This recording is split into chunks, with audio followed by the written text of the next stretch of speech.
Greetings of the day, everyone. I am Vanshika, and I welcome you all to Inzint's YouTube channel.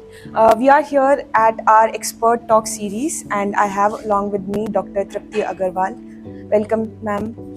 Uh, Dr. Trapty Agarwal has an impressive career spanning both in the corporate world and in the academia, and you have a great and vast experience spanning in both of the fields, and we are really thrilled to have you over here with us and to get an insight in your career and your expertise.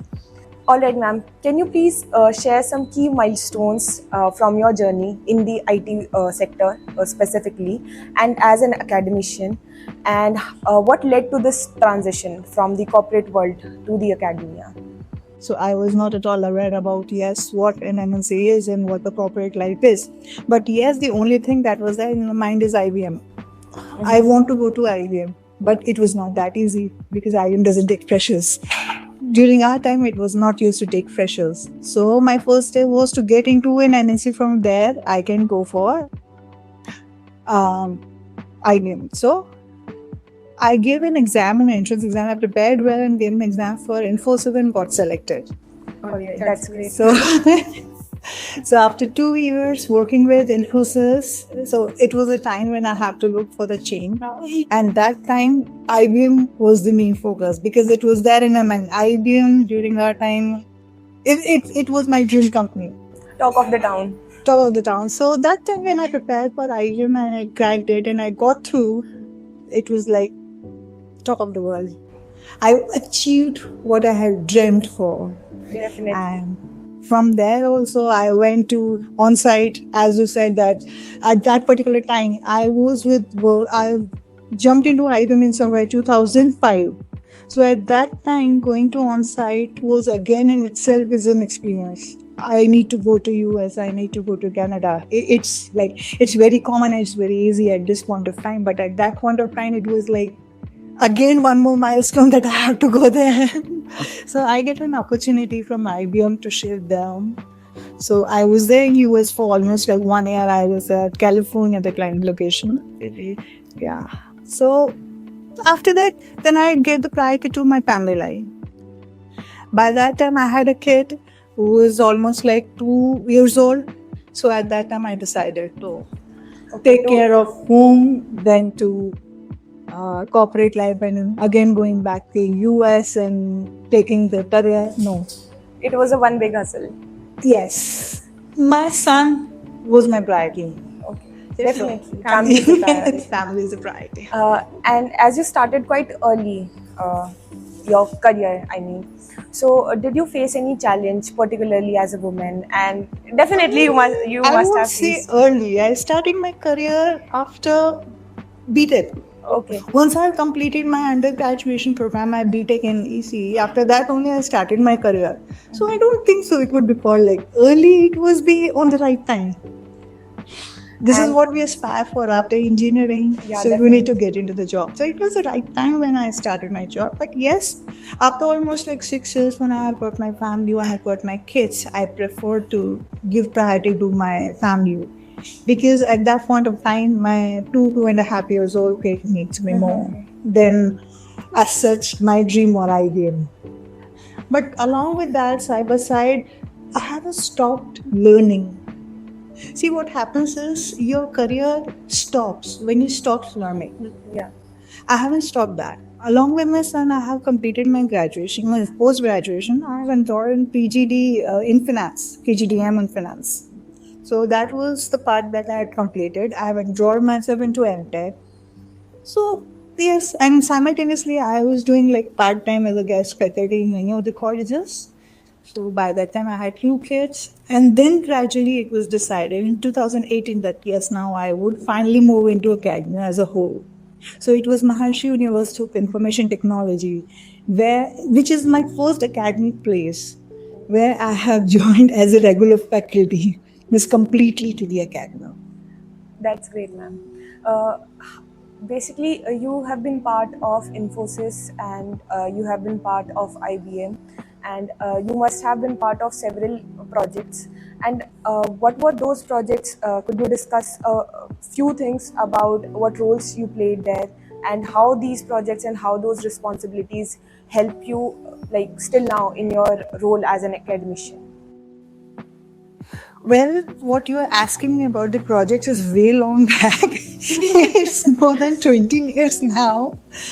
But still, there are like few points I Can do you, yeah, remember. recall a Yes, few? you don't forget your key points. Rest you can tend to forget, but the key points are never being forgotten.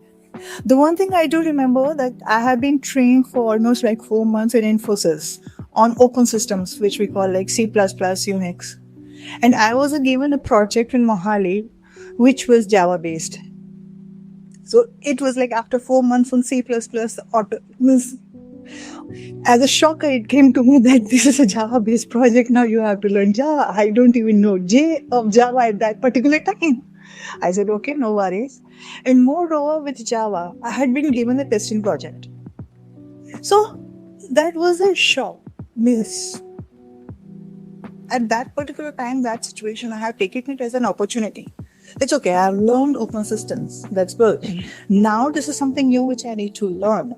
So I took that particular project, testing project, manual testing, automated testing. At that point of time on project, I learned JUnit, which was the automation of testing in that particular form. So that was a transition.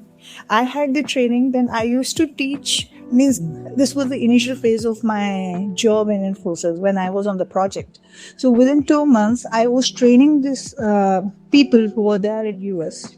So I had started training my clients at US on JUnit. So that was one of the phases that I had learned that you should never ever miss out the opportunity to be successful. Every situation has got an opportunity.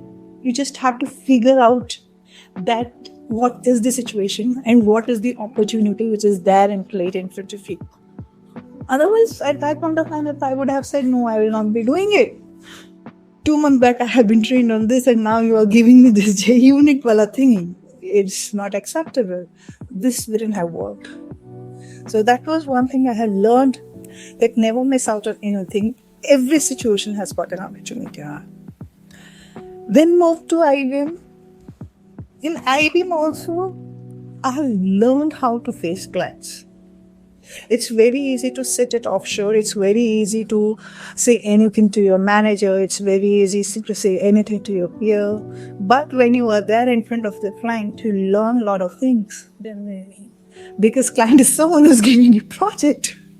So how to handle a client, how to handle the stress, how to handle your colleagues at on-site, at offshore, how to manage things, that I have learned from that. Which is, again, Still helpful. it is very helpful how to manage the whole group. The one from where you are taking the project, the one who is giving your project, and the one you need to delegate the work to, and the one, your co-peers with whom you have to work to, and then again your competitors who are there at on site, who were there to, means how to handle your competitors also. So it was a good experience, which really has helped me in academia. For academia, how to handle stress was there. How to handle your management, how to handle your friends, and how to handle your faculty members, how to handle your students. This is like a mix, because everyone has to be handled in a different way. You cannot have the same methodology to handle everyone.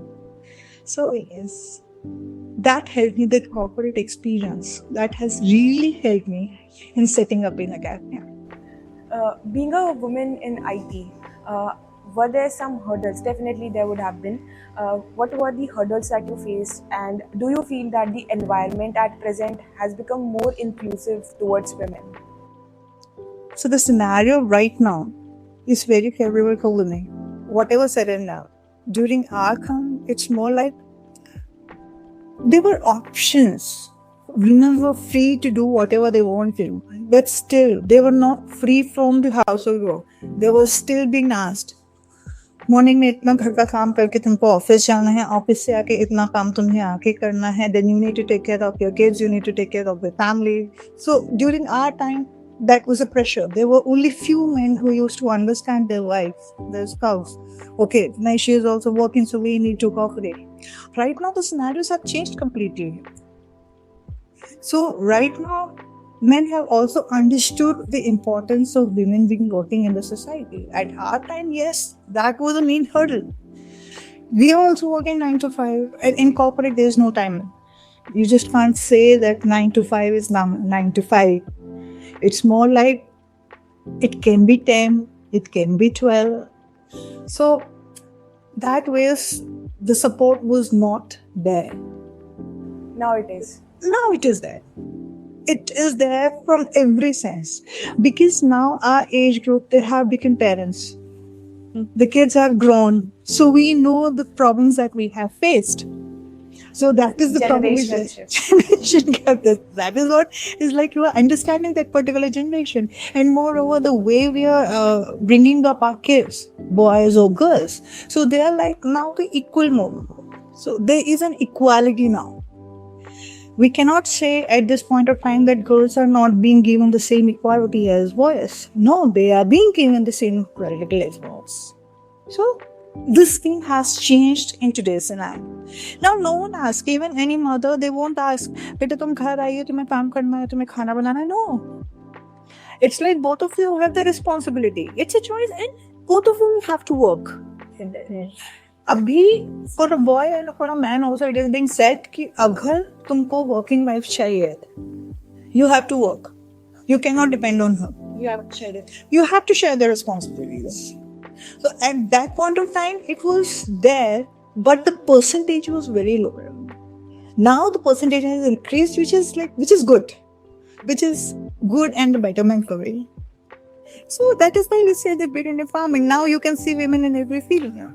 It's there. And we hope to see more of us. You in the will. future. You will. Initially, when we used to have kids, it has been said that women should leave the job, take care of the family. Now things are being more supportive. Now the companies are getting more supportive for the working lady, for the ladies who are having kids. Companies are also providing the facilities. That's absolutely fine. In fact, like the bigger companies, they're having even crutch. So if your kid is small, you can pull on the crutch and do it. So you don't have to compromise on your dreams. You don't have to prioritize your family over your career. You can have a balance in both. And the family is ready to help you. And the family is ready to help. That's it. Yeah. Ma'am, what are the skills you feel like are quite important for a student to learn in order to unleash themselves in the IT sector? So someone who is quite a beginner, what are the skills that you recommend that will be very relevant in the future? And what should be a roadmap if they want to have a successful career as yours in the IT sector? Honestly speaking, if you're talking about the hard skills, I mean those skills that are being used in the industry right now. Hard skills are such which would be learned every now and then. Yeah. You cannot get rid of that. Corporate is changing every 6 months. In every 6 months, there is a new language, there is a new technology which is coming up. So whosoever is new, they should not think that yes, this is what we have studied, this is what is there in the university, and that's it. You can't go stagnant. You cannot put a stop. You cannot put a stop on the knowledge and on your learning. It has to be there. You have to keep upgrading yourself with a new skill set. It could be anything. It could be even Excel. If it's an Excel, if it's the basic language, if it's Python, you have to keep building your skills on that. But rather than, I would say, this would look like little weird in today's scenario. More into the skills that I have taught, the hard skills that I have taught. More which is required in today's scenario is the mindset. Which is required is the adaptability quotient. Which is required is the emotional quotient. We do not require asset. Even the company says we can teach. If a person is ready to learn, I'm ready to teach. So that is not a problem. That skill set which is required to work in the corporate or which is required to do a particular project, we are ready to teach that. That is not a problem at all.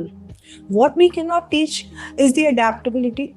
What we cannot teach is your emotional quotient. What we cannot teach is your mindset, your positive mindset to work towards your goal.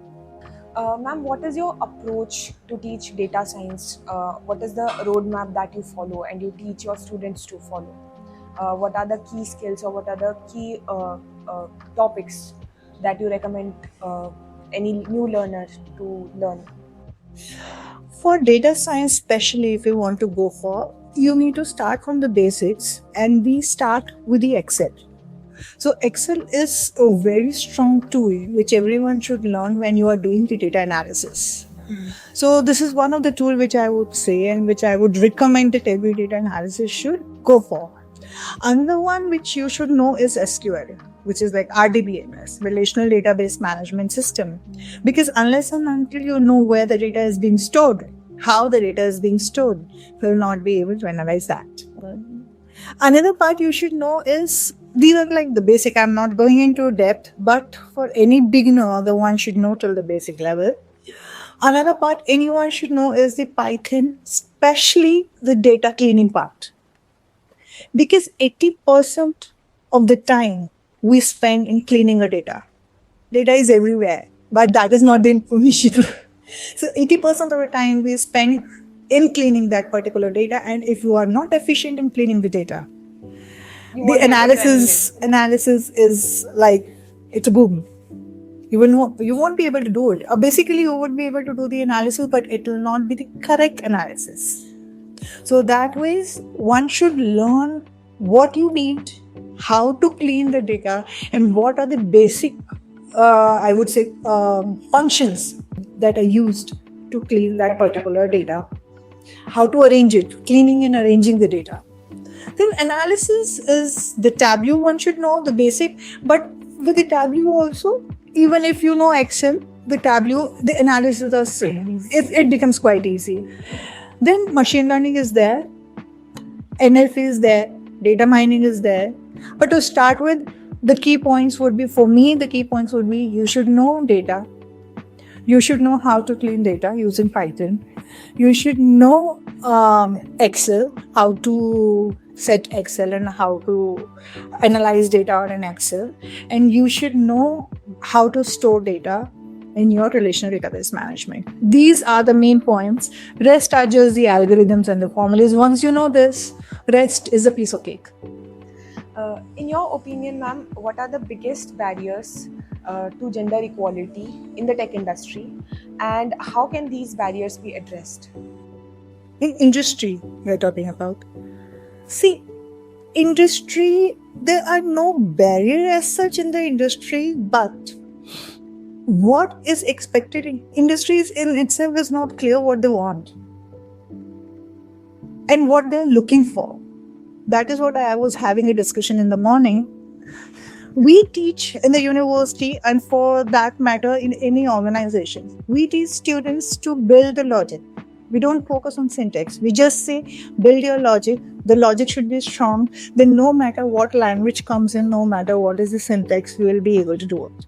Right? But when the time comes for the interview and when the time comes for the first round of written examination for any corporate, they ask for the syntax. They don't ask for the logic. So this is the biggest hurdle. What we are teaching is not being asked. Company says that yes, we need logic, but then why are you asking syntax? So this is something which I find there is a gap. Then industry says we need people with a certain percentage. When everyone knows coding is not dependent on percentage. Coding and having logic is not based on percentage. A student who is getting 40% in theory, he would have more logic in any particular exam for any particular program. He would be more practical, but we are not judging that. We are asking for 70-75% of the cutoff marks. Only when there would be a 75% of cutoff, we would be having entry for the next round, which would be the written examination. So, what is the industry looking for? Is it looking for logic or is it looking for marks which we are giving it on theory? So there should be, a justified template. There has to be justified template. For exam, if you are even asking for the examination, means you are taking the first round of written examination for any particular company, no? Take the logic examination, no? Ask for the logic. In that matter, I like the exam. The only exam I like till date is the Infosys entrance exam. Okay, can you tell us the process? For the Infosys entrance exam, they have at our time they used to have two papers. Now they have compiled it to only one paper, which has got the aptitude questions only. So there they are asking for building up the logic. They are not asking for the syntax. At our time, there used to be 10, what I would say, puzzles that you need to solve. So out of those 10 puzzles, those puzzles require logic. They don't require any sort of any syntax. You can use any process, you can use any logic, you need to come to a solution. So that is what is required. The industry should look out for people who think out of the box, not what is written in the syntax. Syntax is being provided on Google. Syntax is now being provided with ChatGPT. ChatGPT gives you the whole code. What's the use of remembering the whole code? Syntax is not which is required at this point of time. Building up the logic is required. Whatever has already been built up, we are testing the person on that. We have already come a long way. We have already created this program, we have already created certain programs for everything. It's already there. Why are we training people on creating the same program again? Why are we not creating people, or why are we not judging people or creating a particular logic? You never know what comes up next. So we need to prepare today's generation in figuring out the logic, how to get a solution. They have to be solution oriented rather than getting stuck to the syntax. Do you feel that the curriculum needs that we need to adapt to a much more flexible curriculum that goes along with the industry requirements? That is true, and that is there, but again there is a constraint. So there is a communication gap between the two sectors. There is not actually a communication gap between two sectors, but what I would say is, when we used to build a curriculum, it is for 4 years. Like BTech, if I'll talk about, it's for 4 years. When I say it's for 4 years, that means before commencing of the program, I would be freezing the curriculum. So that means I freeze the syllabus for next 4 years.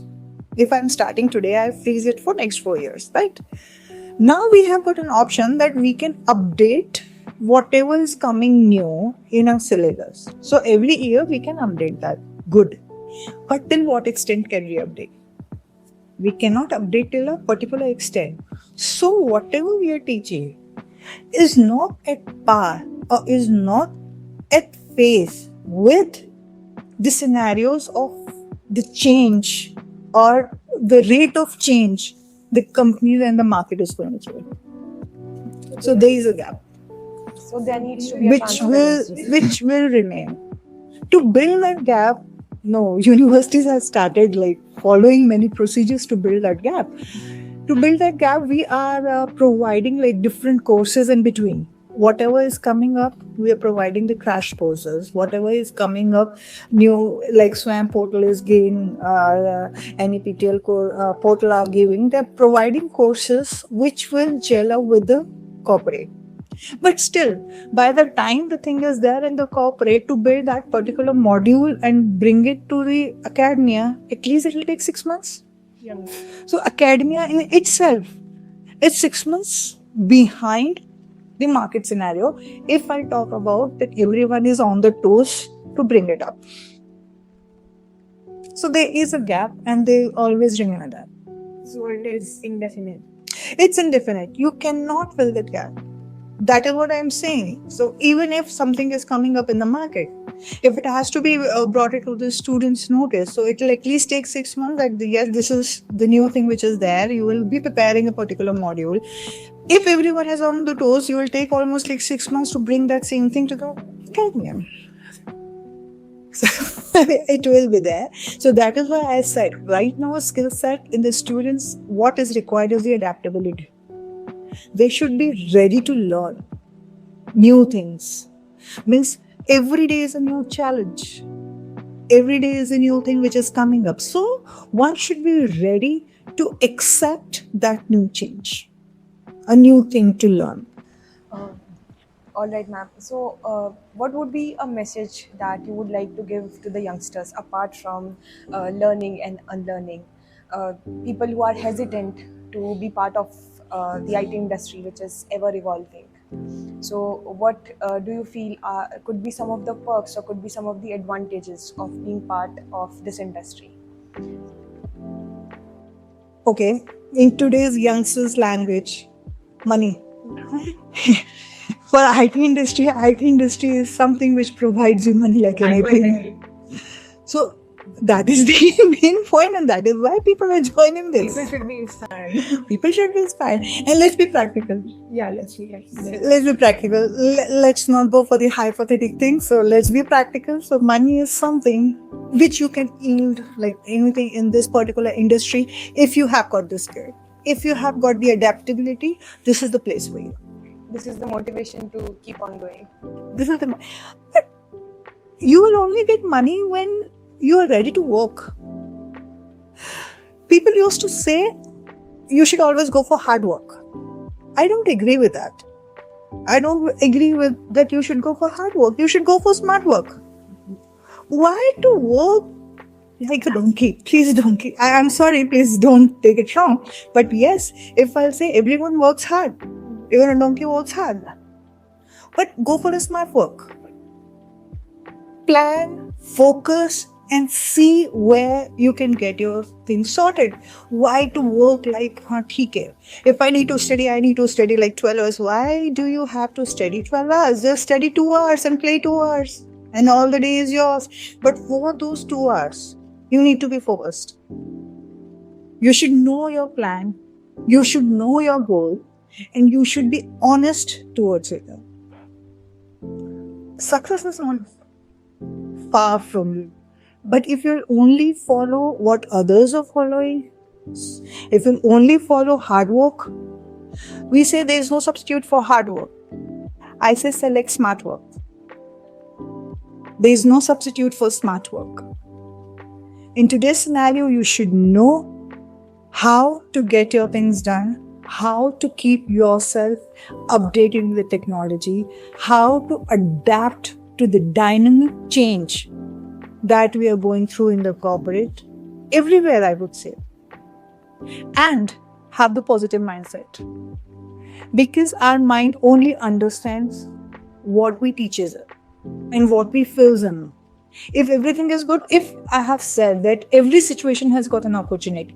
So this is not an overnight thing which I am saying or I am doing. It's not like yesterday I have thought, no, every situation has got an opportunity and I'll apply it and today I'll see the opportunity in every situation. It won't work. You need to exercise this. You need to get your mind adapted to the thing that every situation that you're getting is an opportunity. You just have to see through it. You just have to focus on your goal and you just have to go for the smart work. And the success is yours.